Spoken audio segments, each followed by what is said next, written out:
Hello, good morning and welcome to NewsDesk. We're live on DSTV channel 421, Go TV channel 125 across all our social media handles. We are Joy News on TV. Coming up within the next 60 minutes, Speaker of Parliament to decide the fate of 4 MPs whose seats are in contention will be live in Parliament and also analyze the situation here on NewsDesk.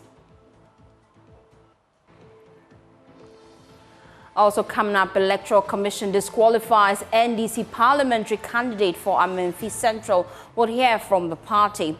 And then how is the Accra Metropolitan Assembly dealing with the outbreak of cholera cases?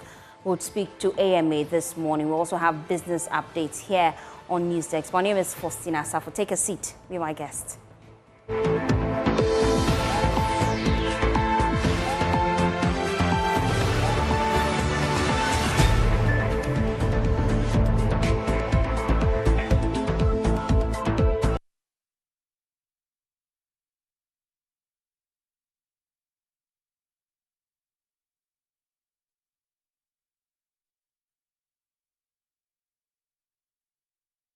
Thanks for choosing us for your home of independent, fearless and credible journalism.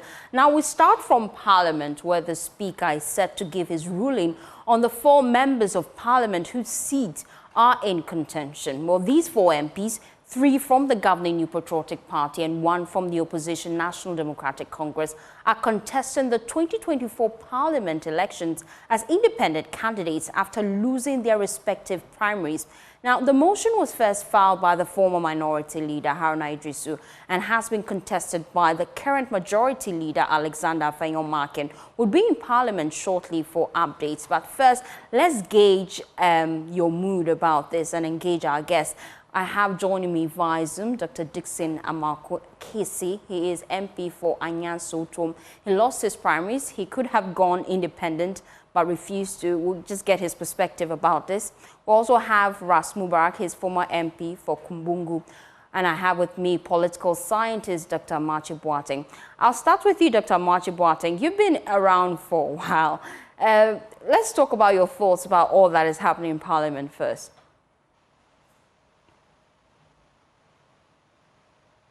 Good morning to your viewers. Good morning, Doc. Some interesting things are happening here. If you look at the Constitution, the article that relates to this issue establishes that Ghana, our democracy, operates what we call the mandate model. The mandate model. If you get the opportunity to be in Parliament, you are there with the understanding that you are there on your own. You stood as an independent candidate, or you went there on the ticket of a political party. And for that matter, the mandate to be in Parliament belongs to the party on whose ticket you went there, and not necessarily you. If you went there on your own independent candidate, the mandate was given to you by the electorates to you as an individual. And while you are in Parliament, you cannot change this status of yours. If you try to do that, then the Constitution suggests that you should be taken out. Now, the implications are interesting. 1, do we need any other body to inform Parliament that this is what has happened before Parliament can act on it? If you look at the convention, it appears that is the case. You know, a case will have to be brought to Parliament to the effect that the condition or the representation of this particular member of Parliament has varied, changed, and that the Speaker should take an action. The lawyers have been talking out there to the extent that it's only the political party that can bring this information to the notice of the Speaker. Others believe that in addition to that, any other member of Parliament can also bring this information to the notice of the Parliament, for that matter, the Speaker. I will leave that angle for the lawyers.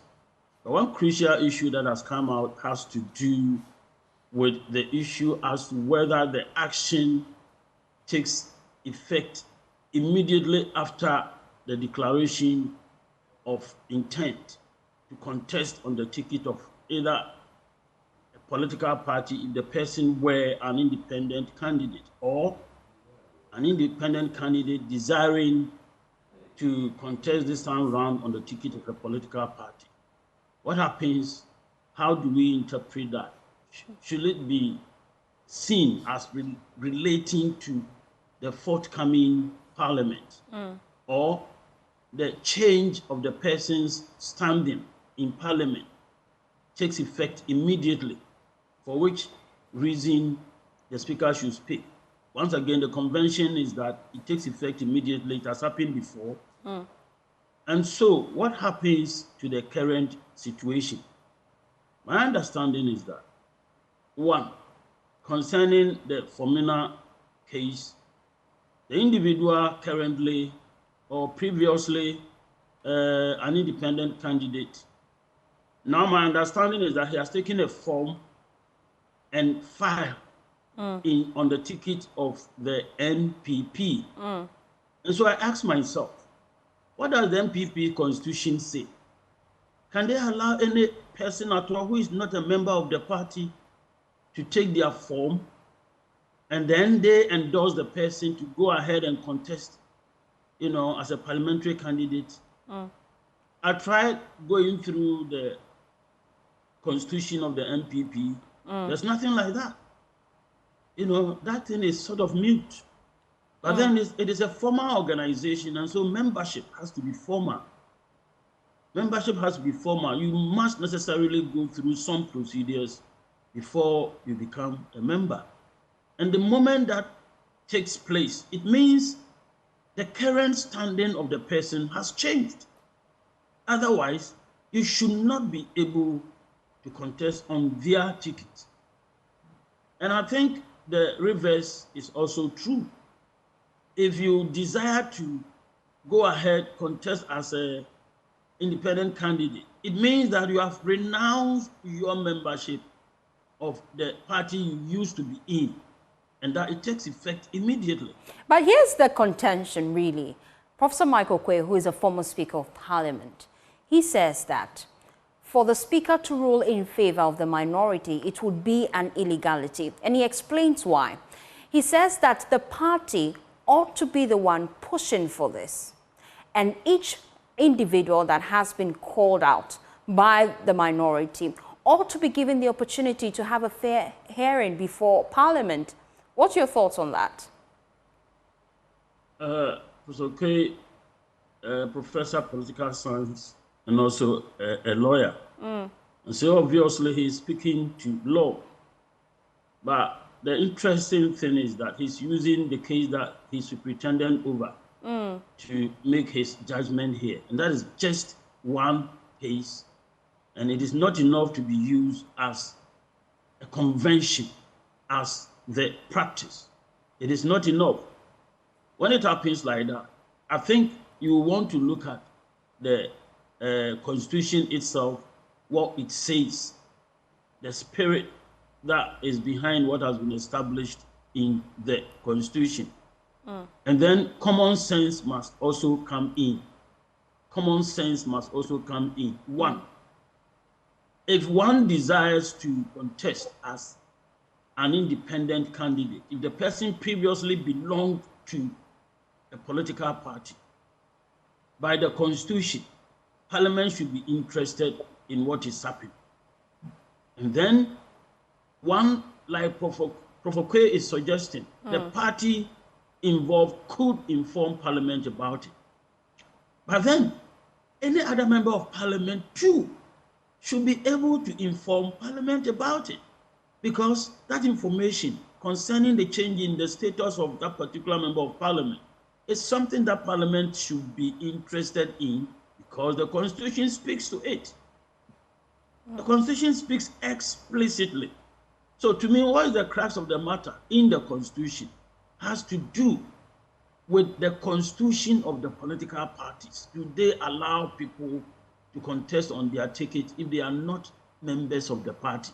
If the answer is no, the moment it is established that is with the Electoral Commission, the moment it is established that person A has picked an MPP form to contest in their name, that person's status in Parliament has changed.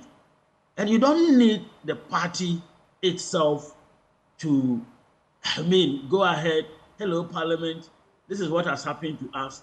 And let me just say that politics is necessarily driven by interest, and this is from political philosophy. Politics is driven by interest. Prof. Okwe, interestingly, is a member of the MPP.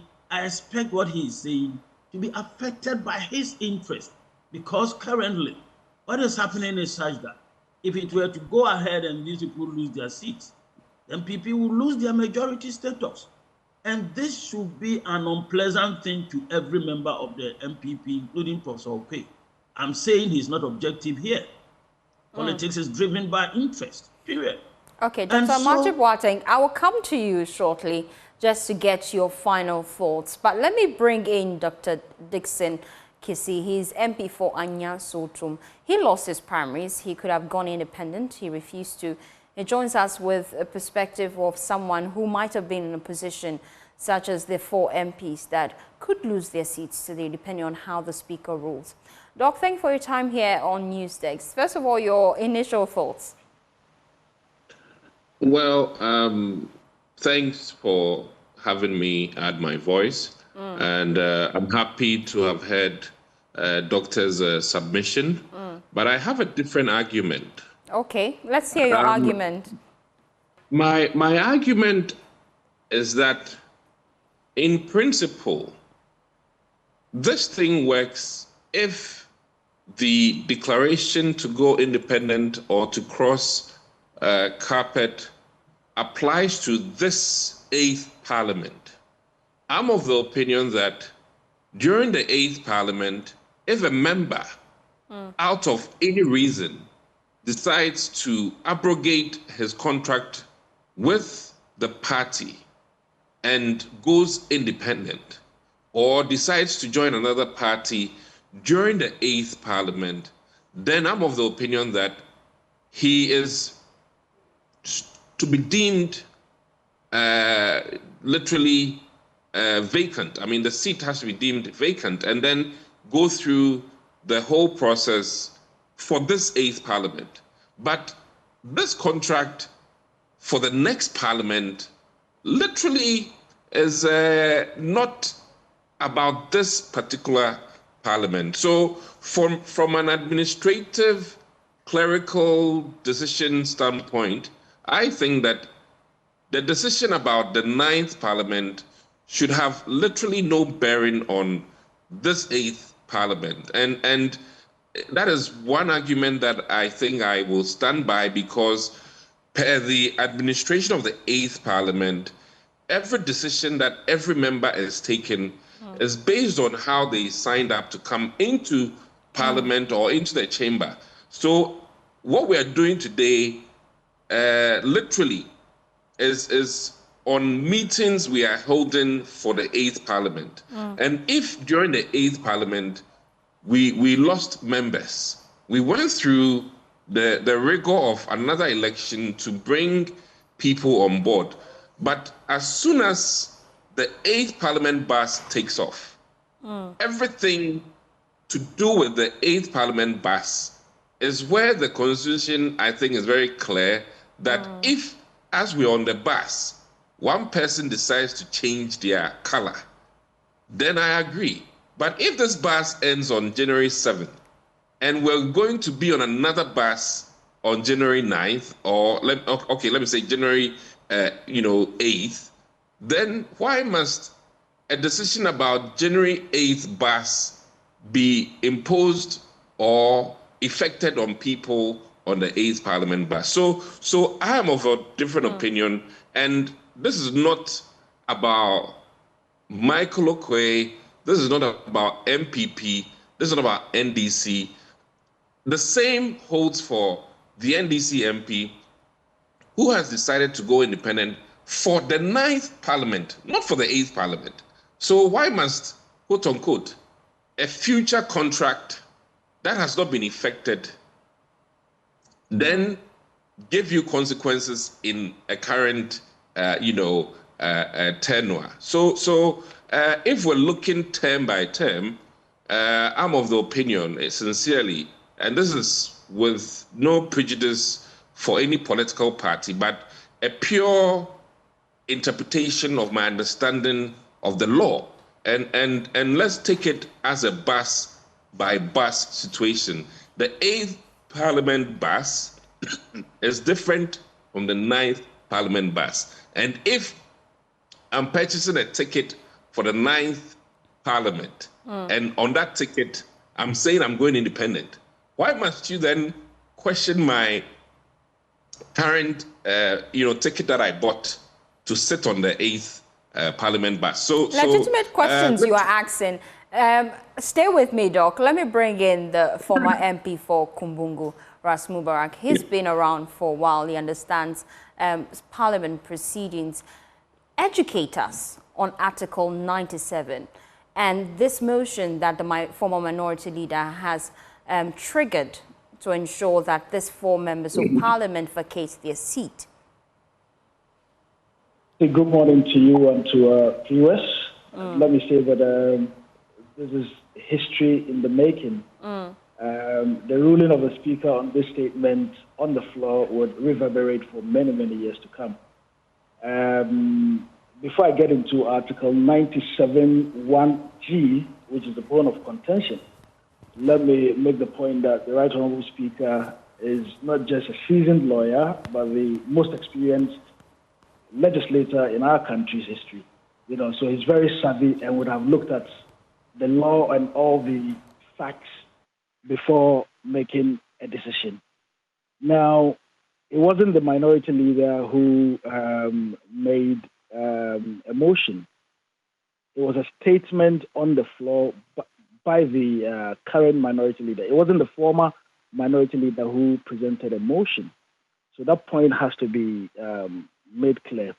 Now, when a statement is made on the floor of Parliament, what happens? Normally, per our orders, the Speaker would direct that, a committee look at that particular statement and present a report. Now, after the committee's report to Parliament, a decision would then be made. So this is standard practice. Let me also make the point that a decision by a previous Speaker of Parliament, by our practice and by the practice of Parliament globally, is not binding on a current Speaker of Parliament. So if Professor Michael Quay may have made a ruling in the past, that ruling may not be binding on the current Speaker. That is by our practice in Parliament. That point also has to be made. Now, in respect of Article 97(1)(g) of the Constitution, what does it say? It says a member of Parliament shall vacate his seat in Parliament if he leaves the party of which he was a member at the time of his election to Parliament to join another party or seeks to remain in Parliament as an independent member. Now, this border on interpretation. What the minority leader did by presenting a statement in Parliament is not wrong, because as a citizen, if someone is breaking the law, the onus rests on you to, draw everyone's attention to the fact that there's a breach. So in the opinion of a section of Parliament, the thinking is that there's a breach of the Constitution. All right? But I would also refer you to Article 130 of the 1992 Constitution, which talks about interpretation of the law. So where you have a clash of opinion, where persons are differing and providing varying opinion on a matter, as in the case of Article 97(1)(g), it is the Supreme Court of the land, per Article 130 of our Constitution, that has to do that interpretation. Now, coming back to Parliament.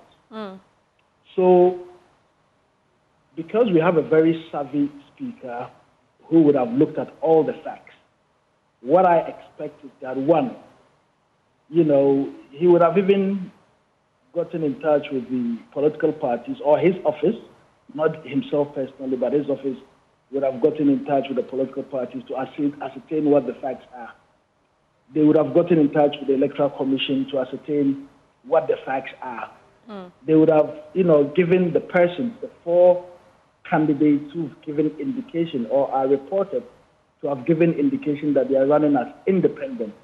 There would have been some, you know, engagement with them. You know, there has to be, because there has to be a right to a fair hearing. You can't just say you are removing them from Parliament without giving them a fair hearing. You know, there would have to be checks with the EC to even confirm if indeed they have filed as independents, the political parties, etc. So all of these would have to take place. Now, the Speaker would be faced with a very interesting decision, which I believe, without a doubt, that he's well versed, you know, to handle this without a problem, which is that this didn't come by way of a motion. It also didn't come by way of a petition. It came by way of a statement. And if it comes by a way of statement, as was the case on the floor, then there would have been a referral to a committee of Parliament to deal with it. You know, and so that's my, you know, whole understanding of what has happened. You also need to take into consideration, because I have espoused a different view of this whole thing. And my view has been that, look, as a political party, and indeed at this point I'm speaking as a member of the NDC, we've got, 50 days to an election. What is the single most important thing that should be on our minds? How to make sure that the Electoral Commission, you know, delivers a fair and free and fair election. That is the most important thing. And so if you have a situation where this current Parliament would be going on recess by the 15th of this month, you know, at worst, you know, by the 3rd week of this month, of next month, in November, they're going on recess. So if you remove 4 MPs, 3 from the MPP, 1 from the NDC, what would be the political capital? So that has been, you know... so you feel it is needless, is that the case? As far as I'm concerned, there are very important things that we ought to focus on. We have to campaign, we have to deliver victory to the NDC. Because by removing these 4 MPs, you don't get to conduct a by-election to, you know, bring on new MPs. You know, that train is long gone. You know, you can only conduct a by-election 6 months to an election. You know, we've got less than 2 months before the expiration of the term of this current Parliament. So they are going on recess on the 15th. You feel we should focus on other pressing matters? Ras Mubarak, he is former MP for Kumbungu. Pardon me to cut in at this point. And let me bring in political scientist, Dr. Machi Boateng, as we wrap up the conversation. The fate of these 4 MPs will be decided today. The Speaker has a daunting task ahead of him. What are your expectations? I expect him to consider their standing in the Parliament as at now on the basis of the decisions they have taken. Are they members of Party A? Are they members of Party B? Are they independent candidates? And then on the basis of that, take a decision. And Dr. Kisi, your final words before I let you go? My final words is that the buses are different. And I think that the 8th Parliament is almost ending. And their decision is about the future bus and has no bearing on the 8th. Ras Mubarak, your final words. I know you wanted to make that point. Let me just give you a minute to make it whilst we end the conversation. And nearly 1,500 of our citizens have died in the first quarter of this year through reckless road accidents. Now, this is a crisis that we all have to, you know, use our minds to. You know, and I expect that these are the sort of things that would, you know, take up the attention of, you know, our members of Parliament, because clearly in this injury time, at the dying embers of this Parliament, I don't see any political benefit in removing 4 sitting members of Parliament, when the lifetime of this parliament is about expiring. There are bigger things to focus on, and one of those big things is to, keep the electoral commissioner in check to make sure that she delivers a free and fair election. Thank you for your time here on Newsdesk. We've been speaking to Dr. Machi Boateng, a political scientist from KNUST, also Ras Mubarak, former MP for Kumbungu, and as well as Dr. Dixon Kisi. He is MP for Anya Sotum. He lost his primaries. He could have been in this position. Just shared his thoughts about what exactly should be the case. You're watching Newsdesk. We'll be back after this quick breather. Just stay tuned in.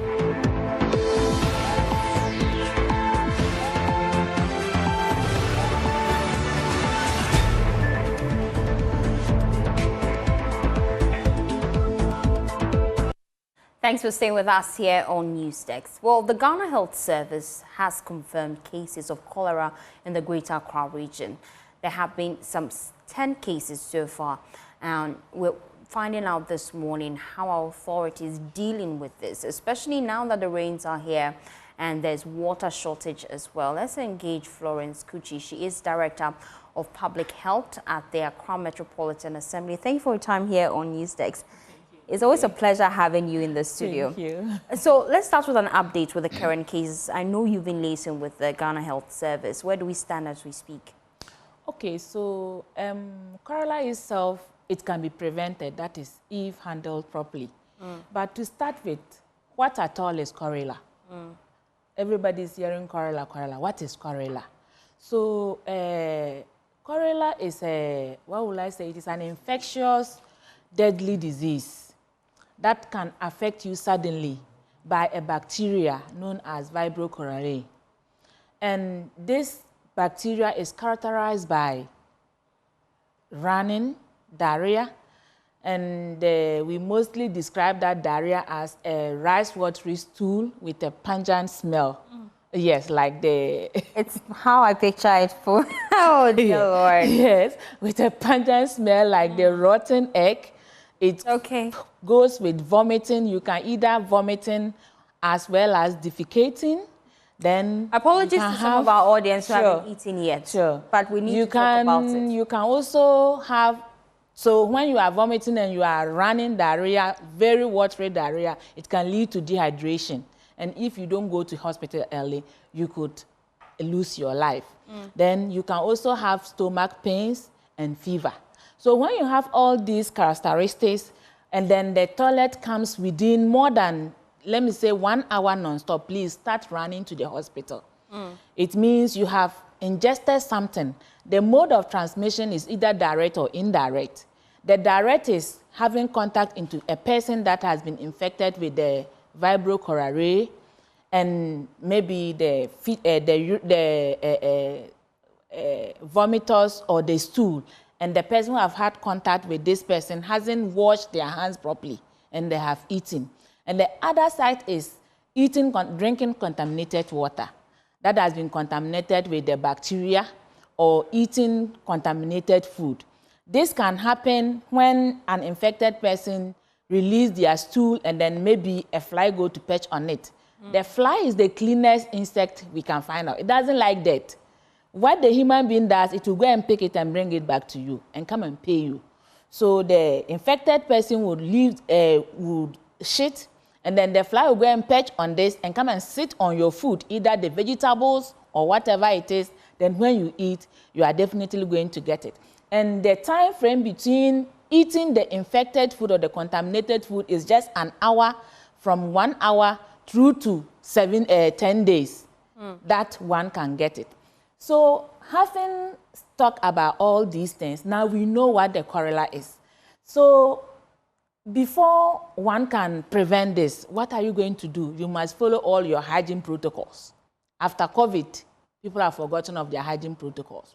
So as public health practitioners, as environmental officers, what we are doing is we are reactivating the hand washing system in all public places. We are enkindling education. We are mopping up all hotspot areas. We have some areas that you know that when one person happens to get it, is going to be an alarm. So we are doing all these things together, and we are not just doing it only as environmental officers. We are doing it with the Ghana Health Services, because in Ghana, we are now doing what we call the One Health system. The environmental health is there, the human health is there, and then the animal health is also there. Yes, so we are doing all these things together. Just to educate the public. And so education is key, especially because the raining season is here again, and we have quite a number of issues with flood, sanitation, and what have not. But just confirm for me, the Ghana Health Service, as at our last count, gave us the number 10.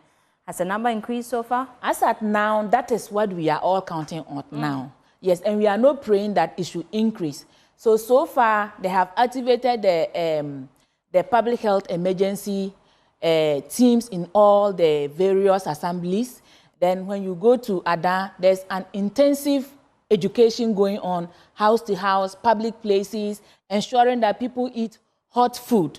During this season, eating cold food is not the best. We need to cover our food. We need to ensure that water we are drinking, if it is not, you are not sure of the source, please boil the water. Get some chlorine tablet and put it inside before you drink, just to be at the safer side. Yes. Let's look at the areas that you're receiving reports of more cases. In the Greater Accra region, where are your hotspots as we speak? So, as at now, the issue is at the Ada Enclave. It hasn't come down yet, but we just want to contain it at that place so that it doesn't come down. When you come to Accra Metropolitan Assembly, we have hotspots like the Abubuloshi Market, Old Fadama, Choko, Bubu, and you can see how these areas are. They are more or less city slums. And if care is not taken, one person is going to be like, boom. It's been a long that Ghana has experienced cholera. Since 2018 up till now, we haven't experienced cholera. And this is what we are now experiencing now. So it means something is wrong somewhere. We are polluting our water bodies. We are just throwing refuse indiscriminately. We don't care about how we handle ourselves. We have just left, everybody is doing anything. You go out, you greet more than 1,000 people. You come back, you don't even wash your hand, and then you are eating. You go to the market, you greet those 1,000 people, and then you use your hand to go and touch all the things the objects that the woman has displayed on the table. Meanwhile, at the end of the day, you are buying just one thing. So we are ensuring that we put a stop to all these things so that we can break the chain. So it's more of a character problem that we're facing as a country, which we need to work on. But let's look at enforcement when it comes to sanitation breaches, people dumping refuse by the roadside. How is your effort so far to ensure that our streets are clean? Yes, so it is upon some of these things that when you throw waste indiscriminately on the roadside and the environmental arrest you, we use we can use the Criminal Offences Act, because by what you are doing, you can cause a life.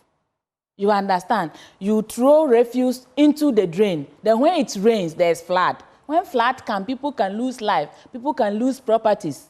And it can lead to economic loss to the state. It will not just happen to one person. One person being affected, it can generate to more than 2, 3, 4 people, because there are people that are depending on that person that is being affected. So sanitation issues is a collective effort. It is not a one-man business.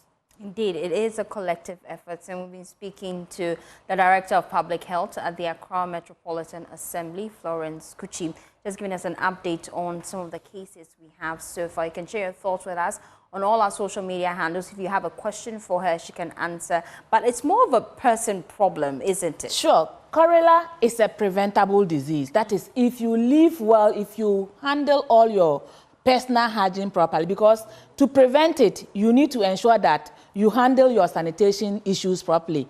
You register with the accredited waste collection company. You ensure that you don't dump your refuse indiscriminately. When you are drinking water, you drink water that is safe. You wash your hands always. Ensure that when you go out and you are coming, you wash your hands. Even when you are cooking, you wash your hands in between the cooking and even after the cooking. When you change the child diapers, you need to wash. It's just about hygiene and hygiene. When we go about our personal hygiene properly, cholera, we can curtail it. After COVID-19, I can count the number of people around me that still own a sanitizer. So she's right. Well, that's how we wrap up the conversation here on Newsdesk. Up next is business news. Please stay tuned in.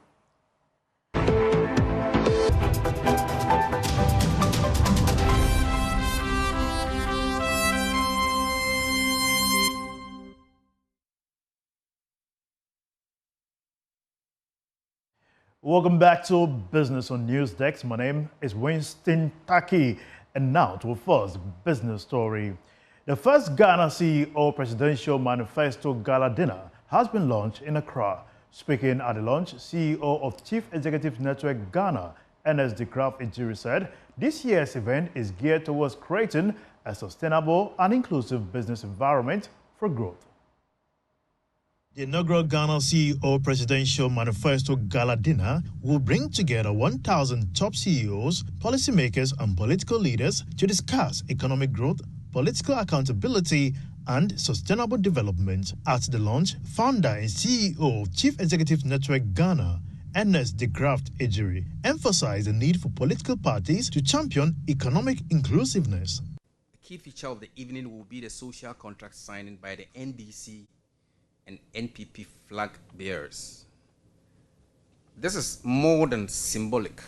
It represents the public commitment to transparency, governance, and fostering an enabling environment for business.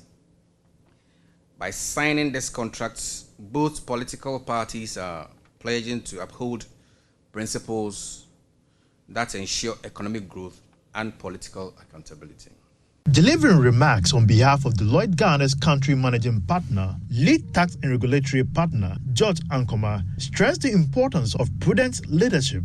As various political parties, factions pledges to tackle critical issues within the economy like fiscal stability, job creation, business development, business leaders must also commit to building legacies that last by enforcing decisions rooted in sustainable practices and inclusive policies, and not only focusing on profits.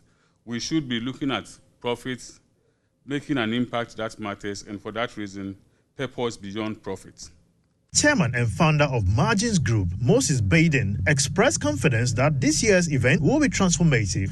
It is a look at the manifestos of the two main political parties and the business elements of it, and to act as a pressure group to ensure that these business elements of the manifesto and new promotions and innovations by entrepreneurs in dialogue with government are not just rhetoric, but actually are implemented. We are excited. I urge all CEOs to attend this gala dinner and to pressure government into agreeing to partner with businesses and to create an environment for public-private partnerships that have great economic, social, and political impact. The first Ghana CEO Presidential Gala Dinner 2024 is scheduled for November 7th. It is organized by the Chief Executives Network Ghana in collaboration with Deloitte, PwC, SIGA, JIPC, University of Ghana, UPSA Law School, and the Multimedia Group. Now moving on, as part of activities earmarked for the Customer Experience Campaign, GCB Bank PLC has organized a workshop aimed at empowering customers in the micro and small enterprises segment of its retail banking department. The workshop is to help these MSEs improve their business skills and give business owners the information and resources needed to thrive in a competitive market. The program began with a health screening session where participants were screened for blood pressure, sugar and breast examinations, amongst others, reflecting the bank's commitment to promoting public health alongside business growth. Medical professionals were present to conduct the screenings and also educate participants on the importance of early detection. This was in alignment with the Breast Cancer Awareness Month. Speaking at the event, Executive Head of Retail at GCB Bank, Sina Kamagit, highlighted the bank's dedication to fostering the expansion of small businesses in Ghana. What you are seeing here today is actually our class 1 intake that we are prepping so that we can migrate them to the larger portfolio of our wholesale, corporate, commercial, and the other businesses. So that's what you are seeing today. And we are known for doing this, GCB is known for doing this. GCB has showed up for Ghana a lot of times. If you remember, in 2008, Tema Oil Refinery was almost on its knees. It had to take GCB to revive Tema Oil recovery. And a lot of these cases exist in the country. And that's why we are the preferred banks when it comes to MSCs. Mr. Kamagate also used the opportunity to officially launch GCB Bank's value-added package insurance initiative. GCB Bank PLC Customer Experience Campaign, dubbed Go Beyond, is aimed at inspiring staff to deliver delightful experiences that exceed customers' expectations at all touch points. That'll be all for business here on Newsdesk. My name is Winston Taki. I'll be back with more after this break.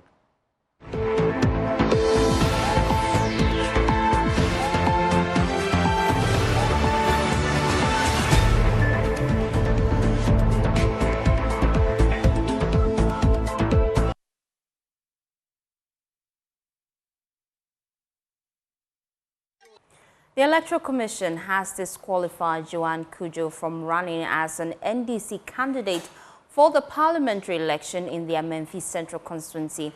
Well, this follows a petition to the EC claiming that there is a pending order of interlocutory injunction restraining the commission from recognizing Mrs. Kujo as a parliamentary candidate for the NDC. Now, what we also know is that Joan Kujo has officially appealed to the Electoral Commission regarding a petition seeking to disqualify her from participating in the December 7 election.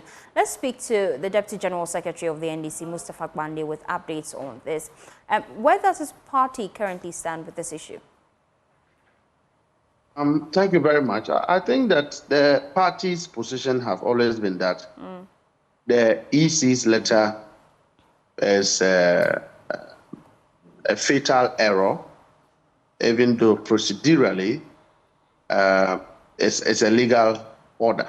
But if the EC had engaged, I'm sure that they would have finished themselves with an appreciation of the fact that the election that saw Joanna Jan Kujo as a parliamentary candidate is not in dispute, is not in court, and there's no dispute about her candidature. And so we took notice of that letter in good faith. We are going to have to get to the Electoral Commission to let her be reminded on the facts of the ground, because the Electoral Commission supervised and actually declared Joanna Jan Kujo as a candidate for the party. That it was supervised by the Electoral Commission. And also in other areas, we should be headed to court to ensure that we adjudicate and see to the final conclusion of this matter. There is no way that will go to a parliamentary election in a Memphis Central without representation from the NDC. That would be an injury to the rule of law and democratic practice. How soon will you be meeting the EC? Well, the party is working on it. This afternoon, the General Secretary and the leadership will be undertaking a press conference to explain the issues to the people of Ghana and also show or outdoor our next line of actions tentatively. I just think that there is a grand scheme motivated by Honorable Kwachiaka to hold the party to ransom. And let me place on the record that the party rerun that election after nullifying the original election he was disputing, and then gave him the opportunity to contest. He, the member of parliament, forged signatures of individuals. And I think that that is what led to his disqualification, voluntarily on his own part. So to go behind and be pushing for this just to hold the party to ransom, for me, is not a way to go. What time is the meeting later this afternoon? By, I think, 2 o'clock, the General Secretary will be speaking to the nation on this matter. And at 2 o'clock, we'll be bringing you election briefs. So stay with us because we'll bring you live coverage of that here on the Joe News channel. Mustafa Gbande, Deputy General Secretary of the NDC, thank you for your time here on Newsdesk. And that's how we wrap up the conversation. It's been great doing the past 60 minutes with you. For more news, please log on to myjoeonline.com. My name is Faustina Safo. Good morning.